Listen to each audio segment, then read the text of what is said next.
Bonjour. Bonjour. Pourquoi faire appel à Pro? Écoutez, je crois qu'aujourd'hui on a une situation, je dirais, dans les entreprises qui nécessite, de faire appel à des entreprises comme Pro. Alors je m'explique.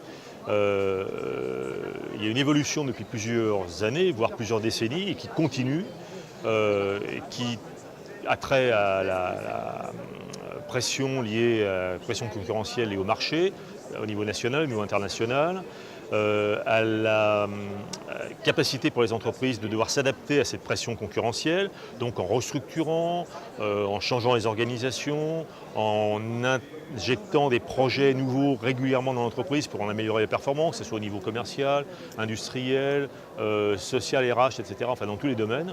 Et ça justifie de la part de l'encadrement, dans la direction déjà des entreprises, de l'encadrement intermédiaire et des salariés, d'être capable de s'adapter de plus en plus rapidement, de faire souvent d'ailleurs, comme on le dit régulièrement, faire plus, mieux avec moins. Et donc c'est un vrai challenge qui justifie de mettre en place des méthodologies, des actions, des formations pour pouvoir y répondre. Et pourquoi un ostéopathe?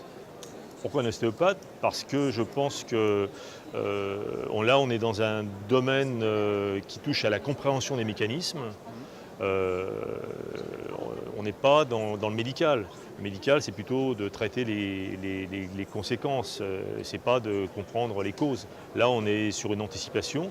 D'ailleurs, le rôle d'un manager dans une entreprise, c'est d'anticiper. Donc anticiper, prévoir, c'est donner les capacités à lui-même, à son équipe directe, comme ex-Codir, et puis à ses collaborateurs, j'irai tout l'encadrement, toute la ligne intermédiaire pour les grandes entreprises, leur donner la capacité de comprendre comment fonctionne le mécanisme du stress, de la motivation, qu'est-ce qui peut se produire lorsqu'on n'est pas en ligne avec les bonnes pratiques, on va dire. Qu'est-ce qu'il faut faire pour pouvoir performer mieux, pour pouvoir même non seulement se protéger, mais pouvoir améliorer son niveau de sa capacité de résistance au stress et de réponse à ces challenges.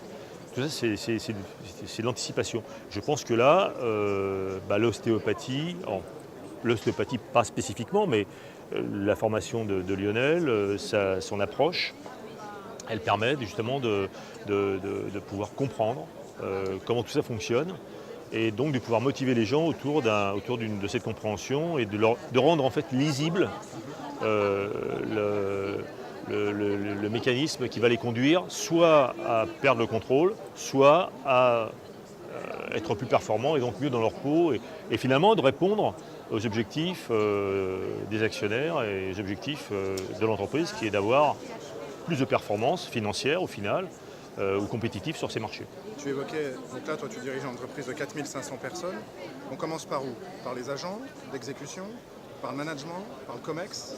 Par où tu as On commencé? commence par la tête, parce que c'est là que c'est probablement le plus facile. Le COMEX, oui, parce que bon, ça justifie moi c'est ce que j'ai fait en tout cas, d'un suivi personnalisé de chaque membre du COMEX. L'objectif étant là de permettre au COMEX de bien communiquer, d'être sur la même longueur d'onde, d'avoir une capacité à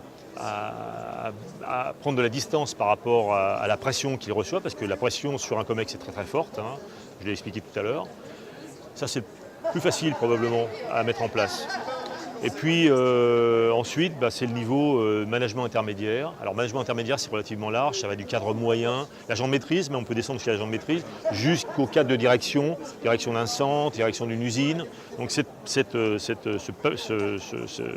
niveau-là est très important parce que c'est un niveau qui se trouve à l'interface entre la direction générale et puis les salariés. Donc il doit être capable de recevoir une information complexe, restructuration, changement d'organisation, changement de stratégie, de la manipuler pour la rendre lisible et applicable et motivante pour l'ensemble des équipes.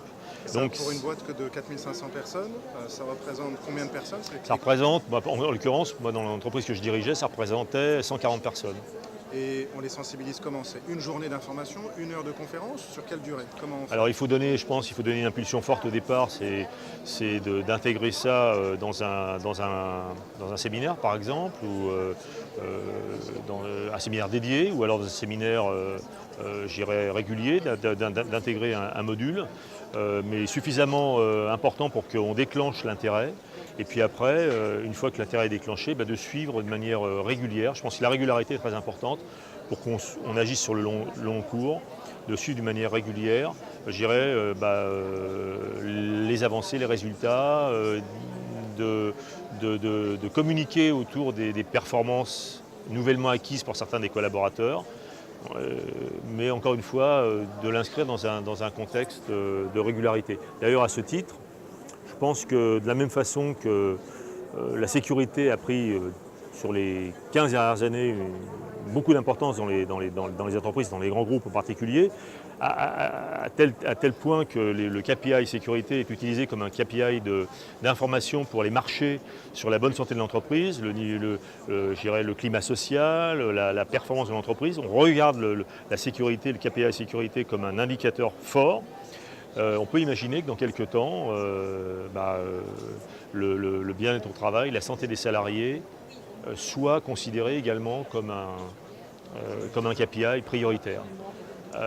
On n'en est pas là encore, mais je pense que c'est un chemin sur lequel on se trouve et qui doit aboutir à motiver les conseils d'administration et les entreprises à investir dans ce type de formation, dans ce type d'action, au long cours, qui coûte cher, qui demande du temps, qui demande de l'énergie, qui demande de la motivation. Et à partir du moment où on les aura convaincus de le faire, eh bien, je pense que là, on pourra effectivement dire que la partie est gagnée. Pour les convaincre, il faudra trouver des KPIs qui sont suffisamment, alors un ou plusieurs, probablement plusieurs, qui permettent, dans un environnement, je dirais, relativement restreint, de se dire que si ces KPIs, tous ensemble, sont bien placés, sont performants, ça veut dire qu'on a une conséquence directe des investissements qu'on a faits dans la formation des salariés au bien-être au travail et résistance au stress. Voilà. On n'en est pas là encore, mais j'espère qu'on va y venir dans les prochaines années.